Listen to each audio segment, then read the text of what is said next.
he was saying like, so let's talk about that a little. Like, what what in your experience makes for a really good fuzz test?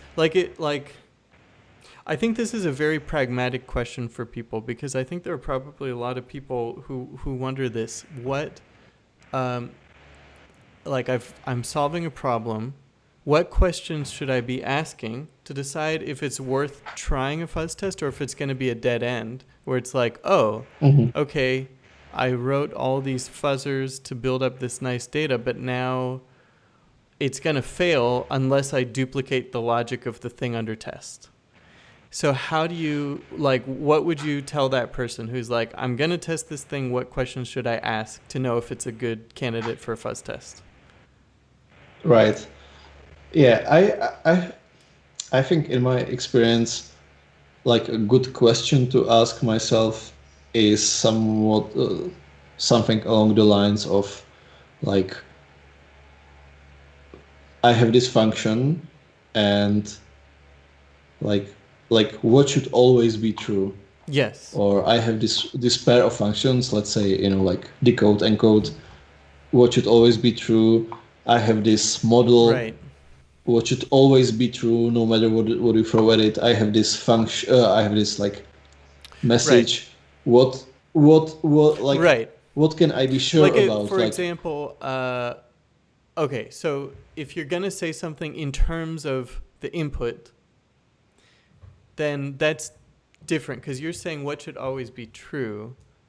If you can define that in terms of the input, fine, but probably more likely you should be able to define it purely in terms of the output, a property purely that's independent of the input, that's independent of the relationship. It's just like, give me a thing, I don't care what it came from, I'll tell you if you turned it into a valid thing or not, right? Like if I say to relative URL and it has two slashes in a mm, row, then I'm going to say that is a bad URL. mm-hmm, If you say to relative URL and it starts with a leading slash, or it, or if it doesn't end with a trailing slash, because it's like you could enumerate like let's maybe try that for like a URL. Like a URL should relative URL. If we ask for the relative URL, then it should always never start with slash. Never has yes, mm-hmm, two consecutive slashes. mm-hmm, yeah, It always ends with a slash, let's just say. mm-hmm,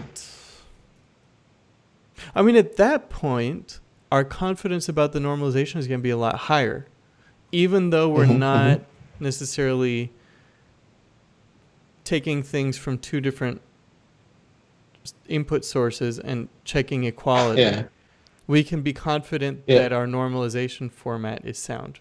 Is that a... yeah. But basically, this would give you confidence about the two relative function, Yes. right? Mm-hmm. That's right. Mm-hmm. That's right. So those would be nice free tests for two relative function, but probably not for some other one. Mm-hmm. Like it doesn't say anything about how will, let's say, the toList, what will the toList, Mm-hmm. And we function could all... return. Right. And toList, which actually we kind of built that for the test. I'm not sure if we need it otherwise, but if we did, then it might be like the path part should never have a slash in it. Yeah, exactly. Things like that. Or like it should never have like empty string in it. Mm-hmm. So, right. So this is really good. So like the way that I think this is like a good exercise to do before testing. Maybe before, like whether your intention is to unit test or fuzz test. Because like when you're unit testing, I mean, even when you're unit testing, you kind of think in terms of like, if you're doing FizzBuzz, then you say, well, if it's a multiple of 3, if it's a multiple of 5, if it's a multiple of both, if it's a multiple of neither, then you're like, I want to make sure I cover each of those, right? If you go to a whiteboard and you write those out, then okay, those are my cases. So you think in terms of cases. So if you want to write a test suite for something, that could be a good way to do that, is just write out cases, write out properties. Maybe those are different things, right? Because like a case, you could assert multiple properties for a given case. So a property-based test is true across all cases. You could have a property-based test that only cares about a single case. Right. So you could do something like, if it is this case, then actually test it. If it's not, just expect pass or something. If it's like the case of of FizzBuzz being a multiple of 3, then you could do 3 times some number, and it always starts with Fizz or whatever. Yeah, so that ties into like, designing your fuzzers to actually not throw many generated values out, or like somehow converting a value into something that's always the case that you want to test. So that would be like times 3, and whatever it was, it should be a fizz somewhere in there, right? Yep. That's great. Cool. Well, I think that gives me a lot to think about. I think fuzzing is one of those things that I think if you don't have a good way to frame it, then you kind of get stuck. So this is a good lesson for me too, because I think it's tempting to just jump into it, but I think if there's one takeaway from the conversation, it's like, start by writing down the properties that you want to guarantee. Yeah. And also, like, I think from experience, it is hard to start with fuzz testing because you have to like jump into like different mode of thinking. And so like every time there is some talk about property-based tests, everyone is like, but how do you come up with these properties or whatever? But I think it gets easier, probably because you spend 2 hours like trying to think of something and you get blocked, but then you learn to think in this way. So I don't know, like if somebody watching this has tried fuzz testing but didn't really get much far and didn't know how to think about it, like it gets easier, but it definitely helps to think about like I don't know if it's the type or the function that you want to test, but it pays off to like do what you did in the comments here, right? So like, what are the properties? What is always true? And you found like 6 properties that would be a great test. It's really easy. Just Boolean check. Does it end with this? Does it start with this? So. I actually, I was curious. Have you ever had a fuzz test that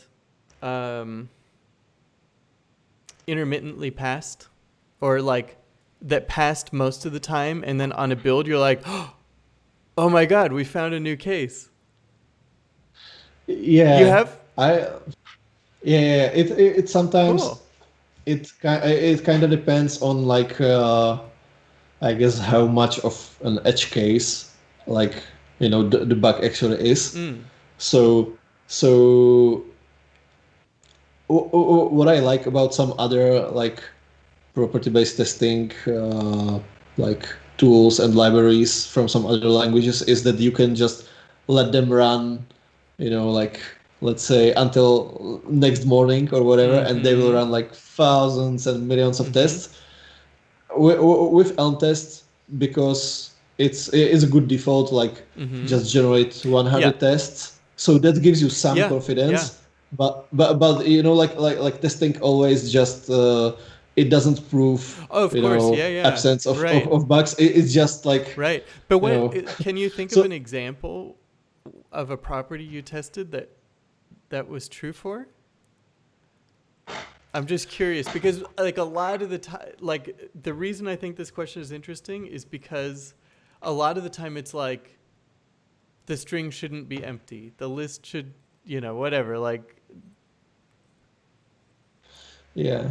I'm trying to like remember some specific case. I think there was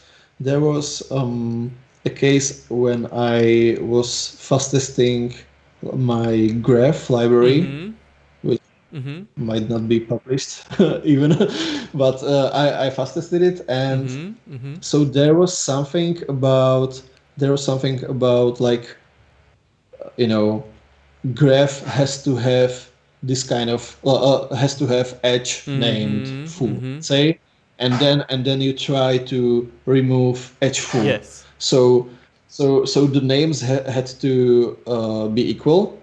So that's actually something that if I just had random edge names, like truly random Mm-hmm. strings, that would probably not like Yeah. fire. But if like when I changed that into like fast one off, and I had just like 5 different cases, so like foo, bar, buzz, Mm-hmm, hooks, mm-hmm. whatever, then it had much better chance of actually hitting that case when the edge was in the graph, and Mm. I wanted to do something with that edge. Mm-hmm. Cool. So Cool. and there are different ways around it. Mm. This was just me like being lazy and like letting it run Yep. and just being lucky with Right. the collision. But you Mm. could like you could I guess be smarter about or like do more work upfront with the design of your fuzzers, Mm-hmm. and Cool. you could like make that probability higher, Mm-hmm. or like 100% that this fuzzer will always give me this case, and yeah, I can test it with but Right. then it has to randomize or parameterize over different Mm-hmm. different stuff, because this is fixed. Right. I mean, the hard part of fuzzing is putting data in a valid shape and then making an appropriate assertion. Whereas in a unit test, you can be very lazy about that and just be like, all right, well, for this one, I set it up like this and I want to check this. And you don't have to think too Mhm. hard. But yeah, and for some cases, like if you're like doing a list sorting thing, it's really easy. Like putting something in sorted order is hard and prone to Mhm. bugs, but putting checking that something is sorted is easy. And Yeah. so like I'm sure you could do a list sorting thing and let it run 1,000 tests every test run and find some test case.